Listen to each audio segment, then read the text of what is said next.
For context, I am 15 years old and my dad is 35 years old. We have had a really good relationship for the past year or two. We've always been close, but I've had a rocky relationship with my mom, so he's been my main support system. Currently, I am on holiday with my grandparents, younger sister, my dad, and his girlfriend. There are 4 adults and 2 kids, including me. Unfortunately, I got my period during this trip. I have a heavy flow, but I am not yet comfortable using tampons or cups, so I stick to pads. We were supposed to go to a water park, but obviously, I couldn't go because of my period. At first, my dad was okay with this and suggested that he and I go go-karting together, while my younger sister, his girlfriend, and my grandparents go to the water park. However, a few hours later, I asked my dad about the go-karting, and he said that my younger sister and his girlfriend wanted him to go to the water park, so he is going there. I felt that this was unfair because they could go without him, and I would be stuck in the caravan all day, especially since it's our last day of the holiday. He then mentioned that other people swim during their periods without tampons, and that his female friends, who I suspect is his girlfriend, who are older and have more experience, use paper towels. He said I could go swimming if I wanted to, but I just chose not to. I got upset because I was looking forward to doing something with him, and it seemed like he was making it seem like I was just being difficult. I told him that the paper towel idea is stupid, and he shouted at me not to call him stupid and slammed the door in my face. I have been stuck in the caravan with my nan the whole day. My dad and I aren't talking because he said he doesn't want any more arguments. My nan, mum, and friends all agree that the paper towel idea was stupid, but I suspect his girlfriend was the one who suggested it in the first place. Am I in the wrong here? To add, a lot of people are saying I am making the holiday about me and shouldn't expect my dad to cancel his plans. I didn't expect my dad to do anything. He offered to take me go-karting, saying he would prefer that over the water park anyway. If he didn't want to, that's totally fine. But if that was the case, he should have told me earlier in the evening, not at 11 p.m. or 12 a.m. when it was too late for me to make other arrangements. Also, the only reason he decided to go to the water park is because his girlfriend and my sister said they wouldn't go without him, even though they could have gone just the 2 of them. Now for an update. I am back at my mom's place, but I received this message from my dad. I would also like to have a chat with you about our conversation last night. I've taken some advice, and there are things I didn't realize, and for that, I am truly sorry. I can, however, help, but I need your acceptance. All I ever want is for you to be happy and well-informed. Obviously, I can't help with that right now, and I am not used to not being able to help you. I feel terrible that I may have suggested something without fully understanding it, so I reached out to better understand it. Now it's clear to me that using tampons is not straightforward and may not be the right method for someone who isn't sexually active. Obviously, I had no clue about this. Hopefully, we can chat tomorrow and I can explain my idea and plan moving forward. Now for a few comments before the update. Comment 1. Wait, what? Mind exploding. Paper towels? What on earth is he thinking? Just wad it up and stick it up there? He might as well suggest using a cork. Look, I'm a middle-aged guy who's never had to deal with a period, and even I know that was, without a doubt, a stupid idea. You were absolutely right to tell him that. And there's a big difference between saying an idea is stupid and saying that a person is stupid. Not the idiot. Comment 2. Not the idiot. I'm a 43-year-old dad. And from this dad, your dad was being stupid. This is the sort of dumb stuff my father would say, and it is wildly inappropriate. Much older people, hey, education and culture is what it is. Today, there is no excuse for having a daughter and being this ignorant about periods. You don't need to be an expert, but you need to be aware of different products and know where you can offer support. Now, for the update. A few months after the whole vacation fiasco, my dad texted me asking if we could meet up for lunch. I was a bit on edge, but I figured it was worth a shot. We agreed to meet at this diner that used to be our go-to spot when I was a kid. Good memories, you know? I got there early, as usual, and saw my dad already sitting at a booth. He looked a bit nervous, like he was about to give a speech or something. So, I walked up, and he greeted me with a smile, which was nice. We started chatting about the weather and school, all the boring stuff to make sure we didn't awkwardly stare at each other. After a few minutes of small talk, the conversation shifted to that whole holiday mess. He admitted that he spoke to a friend about what went down, trying to get a better grasp on everything. He mentioned learning that everyone's experiences with periods are different. Yeah, I guess it took him long enough to figure that out. Also, he realized he should have listened more. I was still feeling a bit iffy about the whole thing, but I guess I was more comfortable than before. We talked about how things have been a bit awkward since the holiday. He tried to reach out more, but I didn't feel like talking much. I get it, though. It was all just weird for both of us. So, I decided to be the one to bring up spending more time together. We made plans to go to this local fair happening that weekend. It was a start, I guess. The fair was actually a lot of fun. We went on rides, ate cotton candy, and laughed like old times. It felt nice to have that again. During the event, my dad introduced me to his girlfriend and her daughter. That caught me off guard. The girlfriend seemed really nice, but I felt uneasy about being introduced so suddenly. It made this whole thing feel even more complicated. So, the girlfriend suggested we all go on a ride together. I reluctantly agreed, just trying to be chill about everything. On the ride, she made a comment about how lucky I was to have my dad around. I didn't respond because, honestly, I was feeling a bit overshadowed by this new family dynamic. Afterwards, we took a group photo, and I felt like I was on the outside looking in. It sucked, to be honest. The next day, I called my mom to talk about the fair and how I felt. She listened and suggested we plan a girls' day to reconnect. I thought that sounded nice. We decided to go to a spa for some pampering and relaxation. At the spa, we talked about family dynamics and how my dad's girlfriend was making things complicated. My mom encouraged me to be upfront about my feelings with my dad. A few weeks later, I called my dad to discuss our relationship. He seemed receptive and agreed to meet for coffee. During our coffee meetup, I told him how uncomfortable I was with his girlfriend. He listened and promised to respect my feelings and boundaries. We ended the conversation on a positive note and made plans to visit a nearby aquarium together.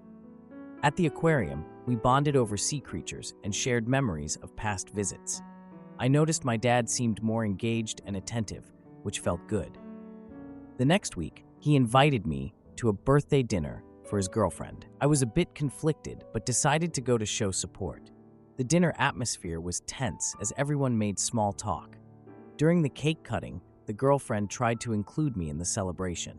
I politely declined, feeling overwhelmed by the whole situation. After the dinner, I planned a surprise birthday party for my dad to show I still cared. I enlisted my mom and a few close friends to help organize it. On the day of the surprise party, my dad was genuinely surprised and happy. During the festivities, the girlfriend tried to take center stage, but I made sure to include my dad. At one point, I made a joke about his age, which lightened the mood. He laughed, and the atmosphere shifted positively. Things are still complicated, though. Sharing my dad with someone else is tough, and honestly, I don't know how to feel about it. I want to be okay with it, but I can't help feeling kind of left out. It's all new territory for us, and I'm just trying to navigate it without causing drama. I'll make sure to post an update if anything big happens, like if I start feeling more chill about his girlfriend, or if my dad and I hit another rough patch. Edit. After the holiday, my dad and I had limited contact. He sent a few texts, but I didn't feel ready to respond. I talked to my mom about everything, and she was supportive. She suggested we have a girls' day, which we did. It helped me feel more at ease. At our first meeting after the trip, he took me to my favorite diner. We talked a lot, which made me realize he was trying. I introduced him to my friends too, and he seemed to connect well with them. Am I the idiot for cropping my sister-in-law out of our wedding photos after she called herself a fat pig? Am I the idiot for cropping my negative sister-in-law out of our wedding photos and posting them online? My wife, 27 years old, and I, 28 years old, recently got married, and it was amazing. The wedding was set on a riverside farm, so we had photo shoots outside in the fields before the ceremony. We started taking photos around noon, and my sister-in-law, 30 years old, was one of the bridesmaids. My sister-in-law has always been a negative person since I met her, always trying to make small, judgmental comments, while my wife is an incredibly kind person. They have very different personalities, so I never questioned why they aren't close and assumed that my sister-in-law was included in her group of bridesmaids to appease my wife's parents. Because my sister-in-law and my wife have never been very close, she was at the end of the line of bridesmaids and usually at the edges of group photos. While taking the photos, my sister-in-law was the only person complaining about things like the sunny weather and how her dress was absorbing heat. I don't know much about dresses, but it was about female 7-degree dress. Most people in the photo shoot group ignored her comments, and it wasn't an issue for the rest of the day. We received the photos of both the shoot and the ceremony from the photographer 3 weeks after the wedding. We promptly sent the photos to the people in the photo shoot and told them we planned on using the photos on social media. Most people thanked us for the photos, but my sister-in-law called my wife and was very angry, yelling that she looked like a fat pig in every photo she was in and demanded that we not use any of the photos with her in them. For context, my sister-in-law is bigger than my wife, but not to an extreme extent. She doesn't look unhealthy, and I've never heard her have body issues before, but I admittedly wouldn't know much about it. In the wedding photos, she really doesn't look any different from her normal self. My wife tried to reason with her, saying she looks just as pretty as everyone else, but my sister-in-law did not want to hear it.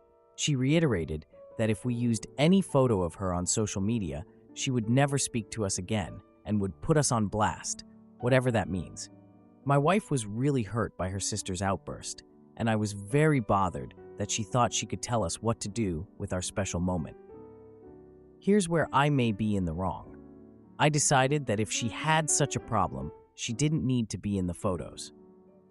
I cropped her out and posted those versions on social media. I thought it would be fine, and it was easy since she was at the edge anyway. After posting, she then called me even angrier than before and accused me of trying to erase her from the memory of the wedding. I told her I only did it to accommodate her wishes while also getting to use our own wedding photos. My sister-in-law hasn't talked to us in a week, and my wife's parents are mad at us for upsetting my sister-in-law. While my wife is on my side, she thinks I could have been more mature about it. I don't think I did anything wrong and accommodated her already unreasonable request. So, am I in the wrong? Now for a few comments before the update. Comment 1. My sister-in-law called my wife and was very angry, yelling that she looked like a fat pig in every photo she was in. She demanded that we not use any of the photos with her in them. Our sister-in-law hasn't talked to us in a week, and my wife's parents are mad at us for upsetting her. If the parents already knew that she was upset and still think we are to blame, then they are also at fault. Comment 2. Not the idiot, not the jerk. She demanded that you not use the photos of her on social media, and you complied. It seems like sister-in-law is used to getting her way. Even when her parents heard her complaints, they still think you shouldn't have posted the photos. I would suggest deleting the photos in which she is cropped, but go ahead and post the photo with her in it without tagging her. Now for the update. 2 days after I posted the cropped wedding photos, my sister-in-law texts me demanding an apology. I mean, seriously? She wants me to apologize for posting the photos everyone wanted to see. I wasn't going to play along with her game. My wife suggested we should reach out to her, but I insisted that what I did was justified, like she threatened us, and now she wants an apology? Nope, not happening. The next day, I see a passive-aggressive post on social media from her. She writes something about how some people only care about their own happiness. I can't even. I look over at my wife, and she's all upset after reading that post. It's like her sister just loves to cause drama. So a week goes by, and my wife's parents invite us over for dinner to discuss family matters. I'm thinking, oh boy, here we go. The atmosphere is tense the moment we walk in. We're trying to have a nice dinner, and out of nowhere, my sister-in-law shows up unannounced.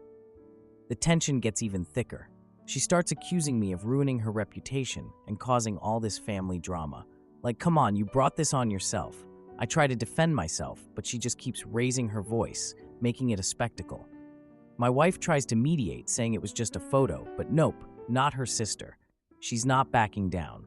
After dinner, she storms out, yelling that she'll expose our true colors to the family. Really? This is what we're doing now? So dramatic. A few days later, we have a family meeting at my in-laws' house. Everyone's there except for my sister-in-law. During the meeting, she sends a furious text demanding that everyone take sides. My wife reads the text aloud, and you could feel the tension in the room. It's like everything just blew up. My sister-in-law's husband is usually quiet but supportive, but even he is frustrated with her behavior. He says something like, "This is not how you solve problems," and I can see my sister-in-law getting even more fired up. My wife suggests we all take a break and discuss things calmly later.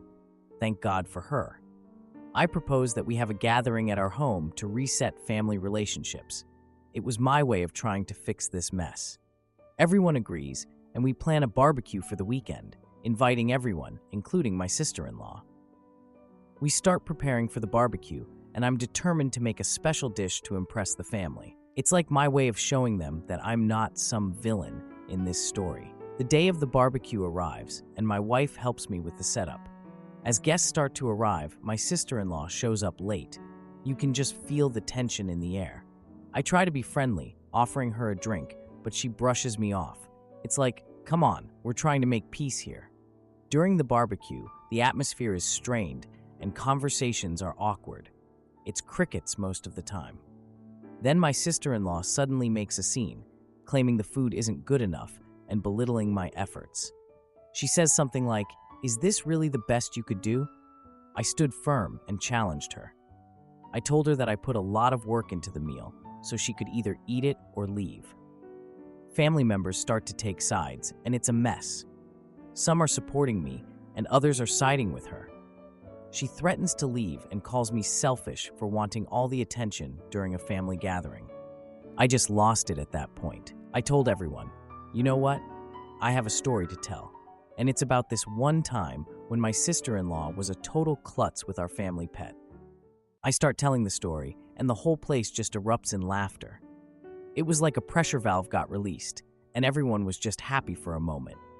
My sister-in-law's face turned red with anger, and she stormed off to the bathroom. A few minutes later, she comes back ready to confront me. She starts talking about how families should support each other, and I calmly say that her current behavior isn't acceptable. At that point, family members start expressing their frustrations with her attitude. It's like a united front.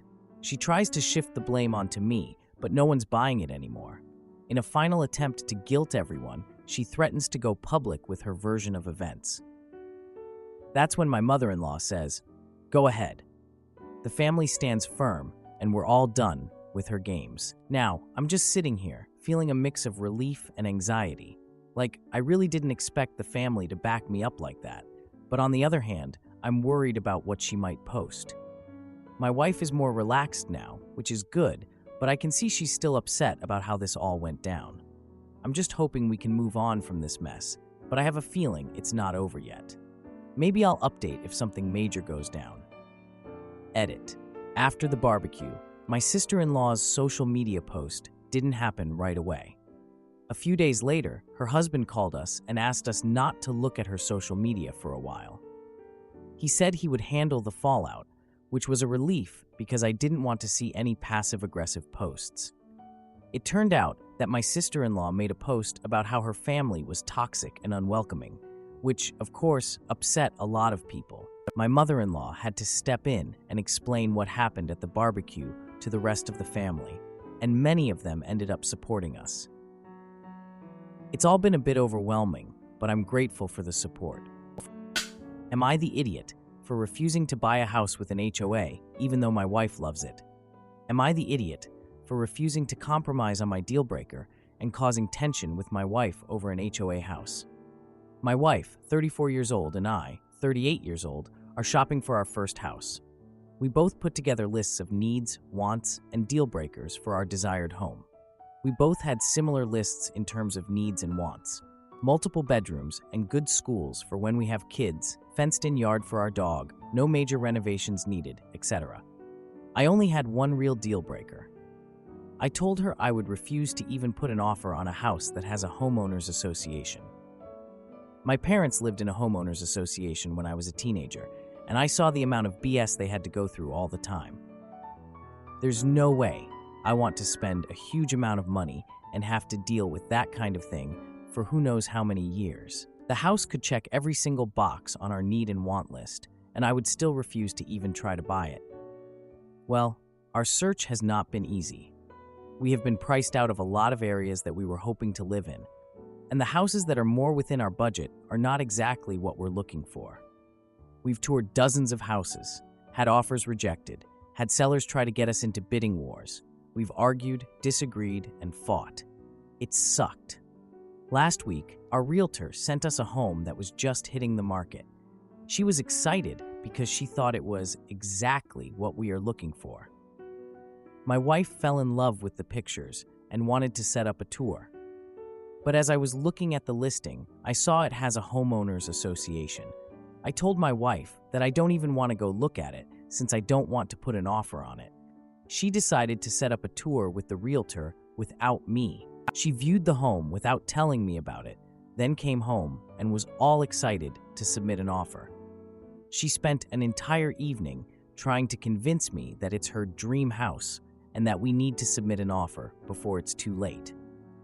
She said there's no harm in submitting an offer just to see what the sellers say. I told her that she knows a homeowners association is my #1 deal breaker, and that I find it pretty upsetting that she would go behind my back and do this on her own, and then try to convince me to compromise my stance.